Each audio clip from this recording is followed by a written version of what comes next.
2024 সনে কি কোন প্রেক্ষাপটে এই গণঅভ্যুত্থানটা হয়েছিল সেই জাতীয় ব্যাপার যাতে ভবিষ্যতে না ঘটে, দেশ যাতে একটা স্থিতিশীল অবস্থার মধ্যে থাকে, তার জন্য যে সংস্কার প্রস্তাবগুলি বিভিন্ন বিভিন্ন বিশেষজ্ঞদের নিয়ে গঠিত কমিশন বিভিন্ন সকল রাজনৈতিক দলের সাথে সভা করে যে সংস্কার প্রস্তাবগুলি নিয়েছেন তার সপক্ষে যাতে যায়, মানুষ যাতে সকলেই দুইটা একে তো নির্বাচন আছে, নির্বাচন যাতে ভয়ভীতির ঊর্ধ্বে থেকে সকলেই যাতে এখানে নির্বাচনে অংশগ্রহণ করতে পারেন, তার জন্য স্থানীয় প্রশাসনকেও আমি এখানে তাদের দৃষ্টি আকর্ষণ করেছি।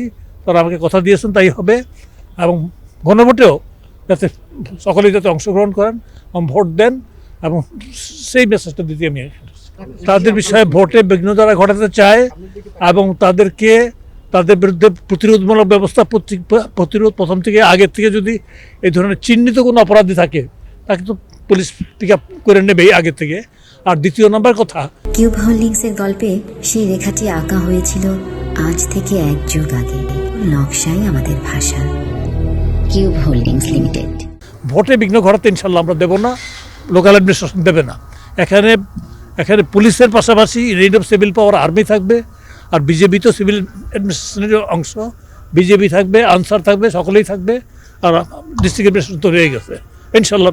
আমদানির ফলে আপনি যে আমদানি যেটা করা হচ্ছে সরকারি পর্যায়ে খুব কম আমদানি করার জন্য করা হয়েছে, প্রায় 6 লাখ টন, আর বেসরকারিভাবে আমরা এ পর্যন্ত 2 লাখ টন আনার জন্যে আমাদের সম্মতিপত্র দিয়েছি বাণিজ্য মন্ত্রণালয়কে।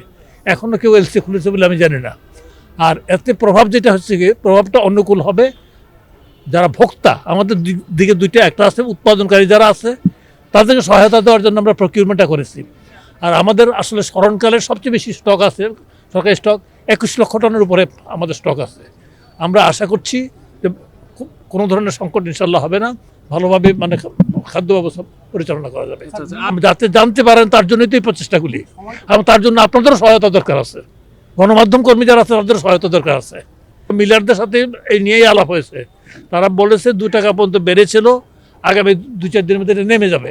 আর আমরা এটা যাতে বাজারে যাতে, আপনারা একটা জিনিস জানেন, আপনার ডিমান্ড সাপ্লাই, ডিমান্ডের সাথে যদি সাপ্লাই যদি থাকে, আমরা সাপ্লাই লাইন যাতে সমৃদ্ধ হয়, আগামীকাল থেকে আমরা প্রতিটা উপজেলায় প্রতিদিন ওএমএস চালু হবে, খোলার দিনগুলিতে ওএমএস চলবে। পাশাপাশি আমরা আমাদের নেবারিং কান্ট্রি থেকে এলসির মাধ্যমে চাল আনার জন্য আমরা অনুমতি দিয়েছি।